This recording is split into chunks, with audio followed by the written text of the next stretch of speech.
Fascinada pelos cães, a bióloga Natália de Souza Albuquerque, pesquisadora do Instituto de Psicologia da Universidade de São Paulo, estuda o comportamento do companheiro fiel dos humanos desde 2010.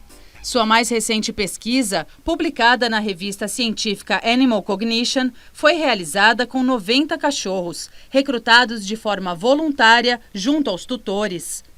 Um por vez, foram colocados para observar 2 atrizes. A cada sessão, as artistas demonstravam expressões negativas, positivas ou neutras. Na etapa seguinte, o animal podia interagir com as atrizes, agora com expressões neutras, para pedir comida. A maioria deles preferiu se aproximar daquela que se mostrou feliz na fase anterior e evitava contato com a atriz, antes com raiva. No Repórter Eco de hoje, conheça a pesquisa fascinante que mostra como os cães reconhecem as emoções dos seres humanos pela expressão facial e usam essa informação para prever o nosso comportamento. E veja também. Moradores de grandes cidades como São Paulo aprendem a criar abelhas em área urbana para manter contato com a natureza. E cientistas criam um filtro a partir da garrafa PET, capaz de reter poluentes do ar e partículas muito pequenas como o coronavírus.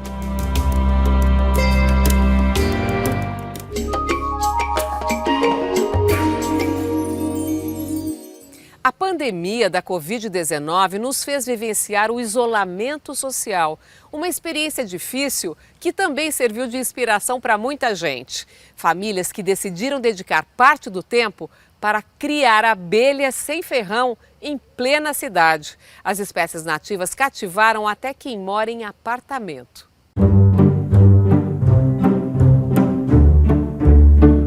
Durante a pandemia, o biólogo, especialista em abelhas e pesquisador da Embrapa Meio Ambiente, Cristiano Menezes, passou a dar aulas online para os interessados em criar abelhas sem ferrão nas áreas urbanas. É o melhor mel do mundo.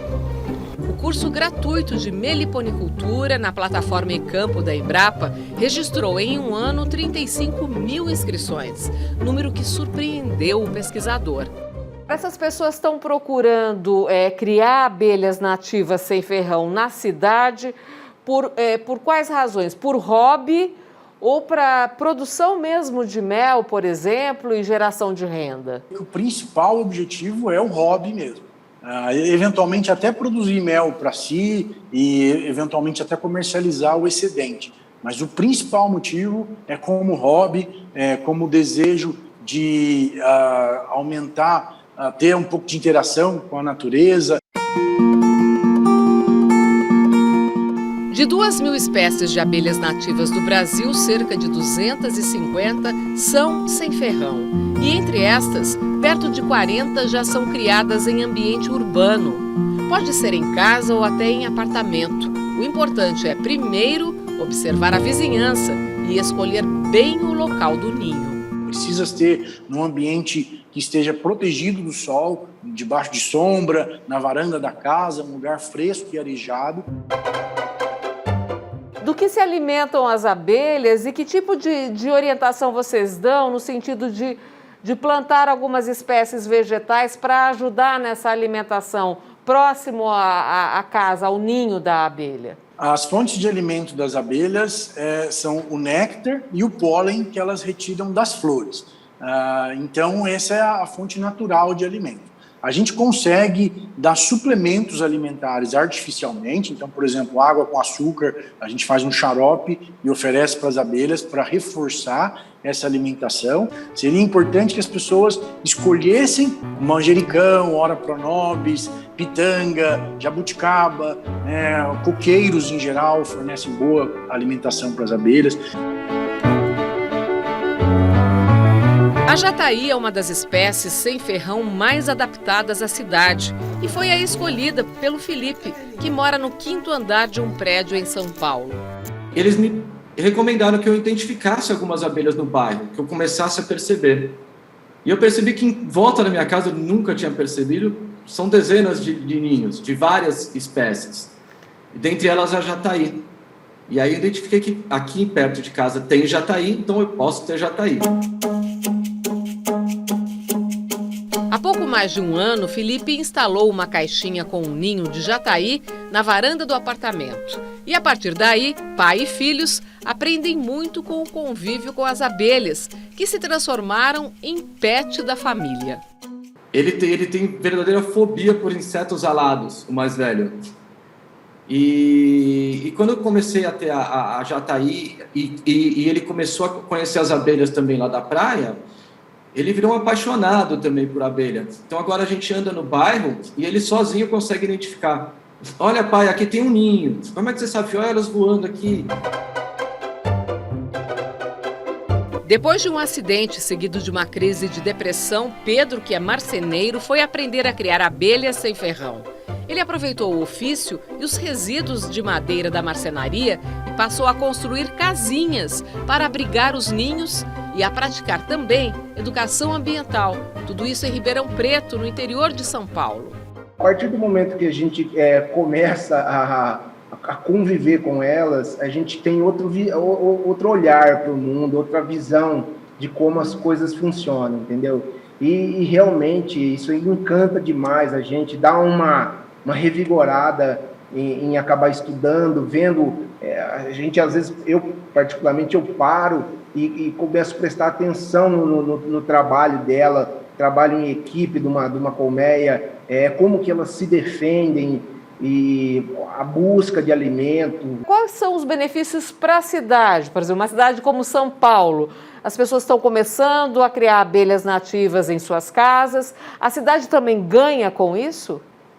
Com certeza. O primeiro benefício é a melhoria na polinização. Então, ao buscar comida nas flores, elas transferem o pólen entre as flores e isso é muito importante para a produção de frutos e sementes nesse ambiente. Então, você gera toda uma cadeia de produção de frutos e sementes que vão alimentar pássaros, vão melhorar um pouco dessa biodiversidade urbana. As abelhas tornam as pessoas mais conscientes em relação à importância do meio ambiente. Então, elas vão cuidar melhor do seu lixo, vão cuidar melhor do consumo de água da sua casa, do consumo de energia. Elas permitem um bem-estar para as pessoas, porque trazem esse contato com a natureza, que geralmente nas grandes cidades é difícil ter. Então, as abelhas ajudam mais a gente do que a gente ajuda elas, na verdade.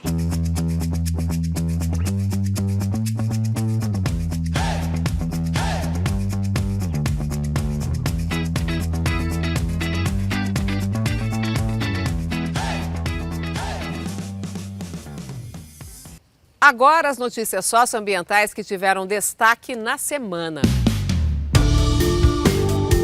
Câmara dos Deputados aprova em regime de urgência projeto de lei que altera o processo de aprovação e controle para uso de agrotóxicos no Brasil.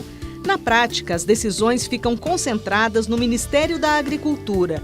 Hoje é necessário o aval de órgãos como a Anvisa, a Agência Nacional de Vigilância Sanitária e o Ministério da Saúde.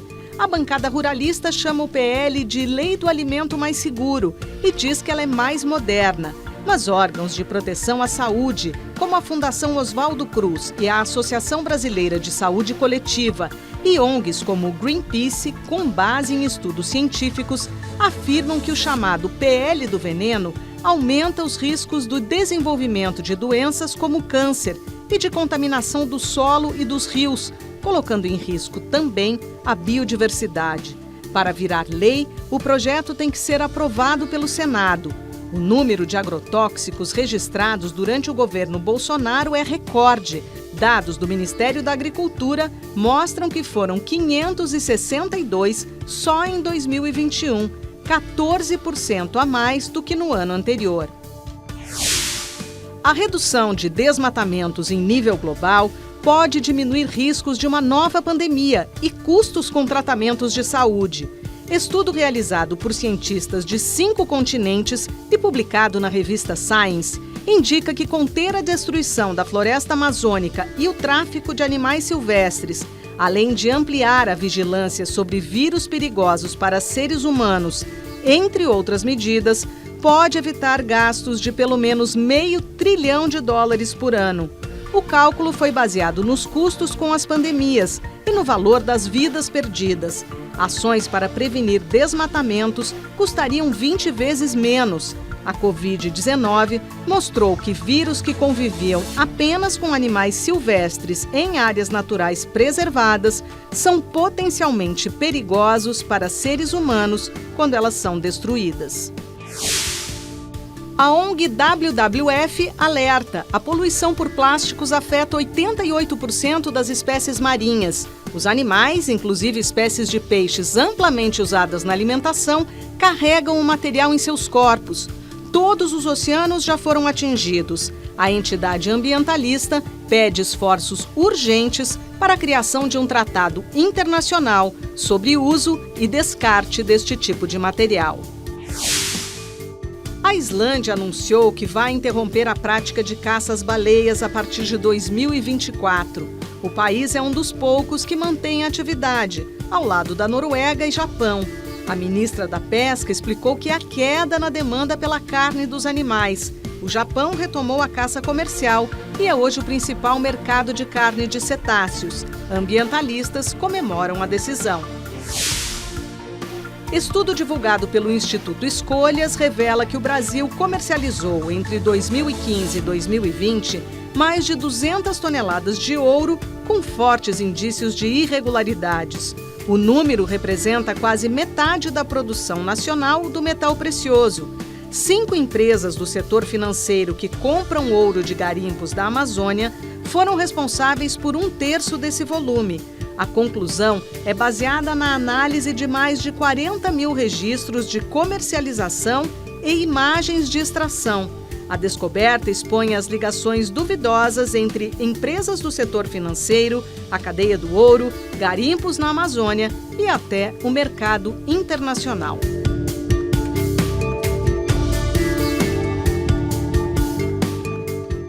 E você vai ver daqui a pouco aqui no Repórter Eco. Cientistas da Universidade Federal de São Carlos, interior paulista, criam um filtro capaz de reter poluentes do ar e até partículas muito pequenas, como a do coronavírus.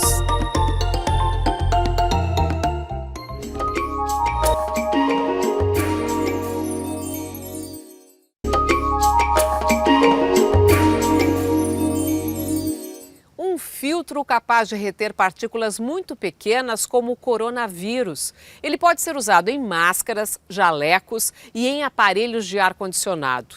Os pesquisadores da Universidade Federal de São Carlos usaram garrafa PET reciclável como matéria-prima. Eles afirmam que os testes em laboratório deram bons resultados.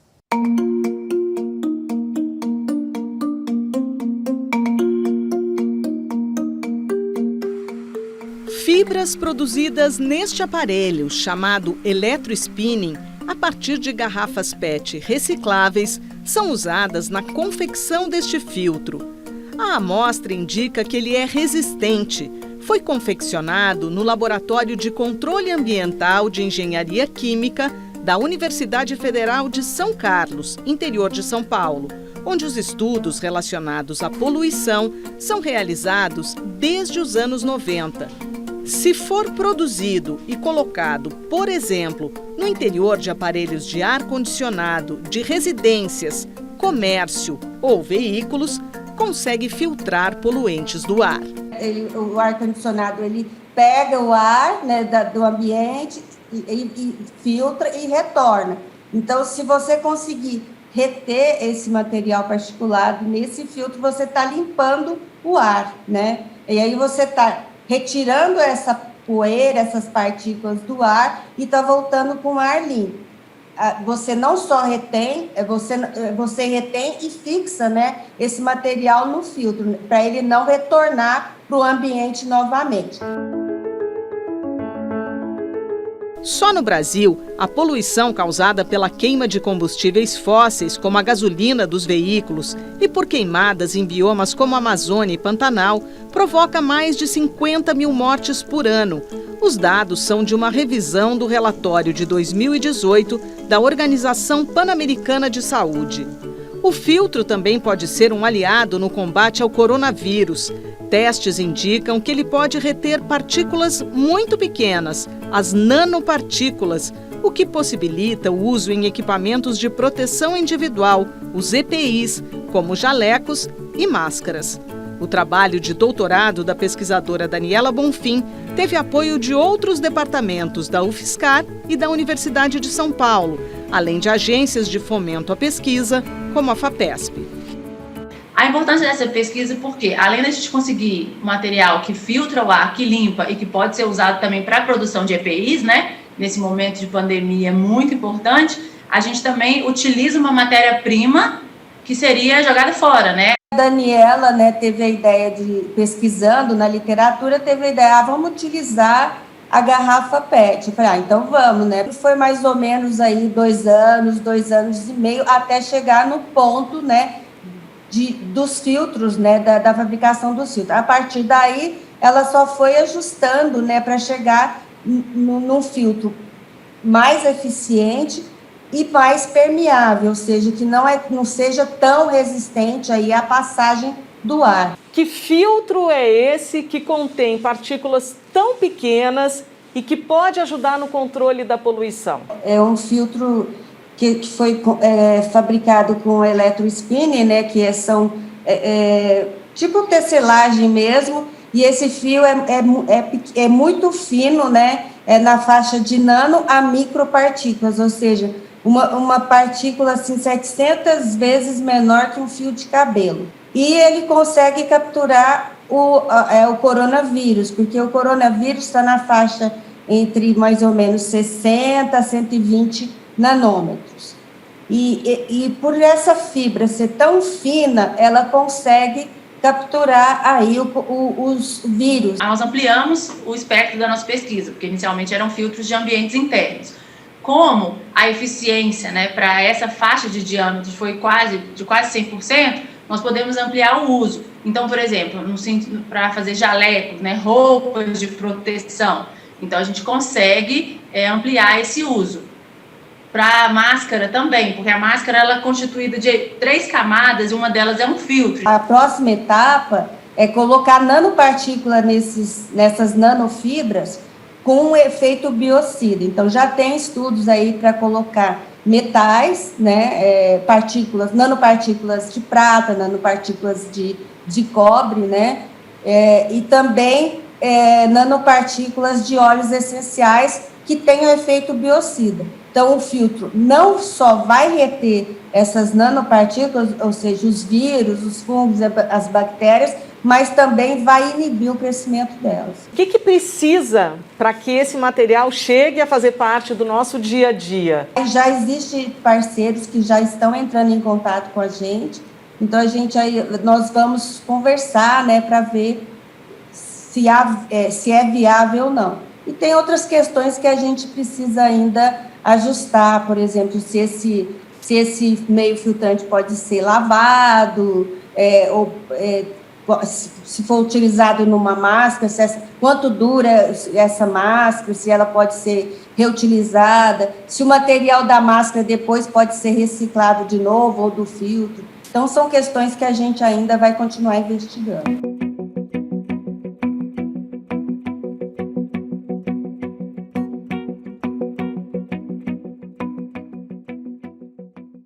E aguarde, porque você vai ver a seguir aqui no Repórter Eco. Pesquisa comprova que os cães podem prever o comportamento do ser humano ao olhar para o nosso rosto e reconhecem emoções diferentes, como alegria ou raiva.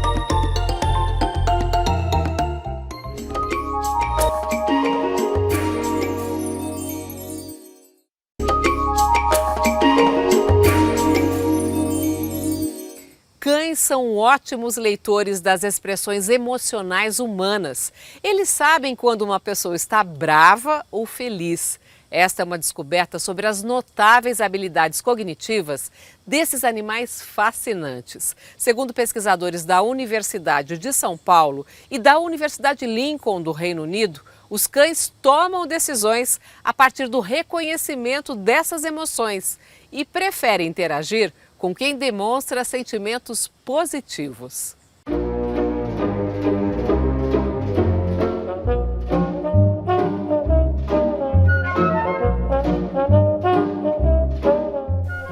Eles estão em nossos lares, no trabalho, fazem parte da família e de nossas vidas. São os melhores amigos há muito tempo.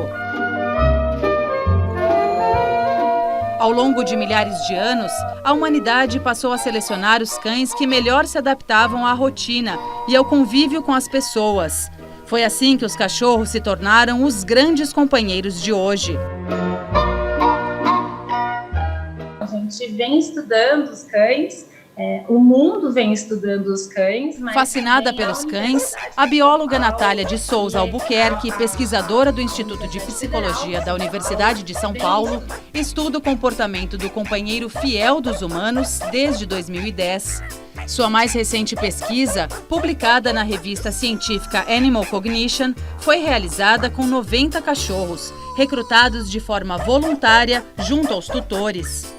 Um por vez, foram colocados para observar 2 atrizes. A cada sessão, as artistas demonstravam expressões negativas, positivas ou neutras. Na etapa seguinte, o animal podia interagir com as atrizes, agora com expressões neutras, para pedir comida. A maioria deles preferiu se aproximar daquela que se mostrou feliz na fase anterior e evitava contato com a atriz, antes com raiva. Quando você começou esse estudo, quais eram os seus objetivos? Meu objetivo maior era realmente investigar se os cães... Tudo bem, tá, agora a gente sabe, eles discriminam, eles reconhecem, eles respondem, mas o que eles fazem com essa informação, né? Será que eles simplesmente, né, olham para a gente, sabem que a gente tá, né, com uma face sorridente e pronto? E o que a gente mostra é que não. É muito, muito mais do que isso. A capacidade de animais reconhecerem emoções já tinha sido observada em estudos com chimpanzés. Só que os primatas demonstraram essa habilidade apenas entre a própria espécie. Em 2016, uma outra pesquisa da doutora Natália mostrou que os cachorros conseguem perceber diferentes emoções também em humanos. E agora, a ciência revela que nossos melhores amigos vão além. São capazes de deduzir informações a partir do estado emocional de uma pessoa e usá-las para tomar decisões. A gente precisa resolver, né? O tempo inteiro. Se a gente vai para um lado, para o outro, se a gente interage, se a gente fica quietinho. Então, o tempo todo. Então, essa tomada de decisão, ela é absolutamente necessária para o cão, né, se ajustar a esse mundo, né, que é bastante humano, né? E agora a gente vem mostrando que eles fazem isso a partir das nossas expressões emocionais. Entender a complexidade do comportamento dos animais é essencial para respeitá-los e caminhar na direção da garantia dos direitos e de vida digna. Quais os impactos que isso traz, né? Seja para a sociedade ou para o modo como a gente trata os animais? A partir do momento que a gente conhece mais os animais não humanos, e eu acho que especialmente a forma como eles interagem emocionalmente com o mundo, que é essencial para a existência, né, do ser animal, a gente passa também a reconhecê-los como animais que merecem respeito, e também a gente passa a entender e poder fazer escolhas melhores, né, sobre como interagir com esses animais, para que a gente possa, por exemplo, realmente respeitar o bem-estar deles. Outros animais, ou pelo menos outros mamíferos, também têm essas capacidades, esses pensamentos complexos? A gente tem a evidência, depois do nosso estudo de 2016, em que a gente mostra que os cães realmente conseguem reconhecer, né, as expressões emocionais humanas, foi demonstrado, primeiro, que os cavalos conseguem fazer isso, e depois que os gatos também têm essa capacidade. Então, né, a gente, claro que talvez em intensidades diferentes, mas então a gente teve, né, essa sequência e mostrou, as pesquisas mostraram que outros animais faziam também. Então, eu imagino que é muito possível que essa seja uma habilidade, por exemplo, de todos os animais.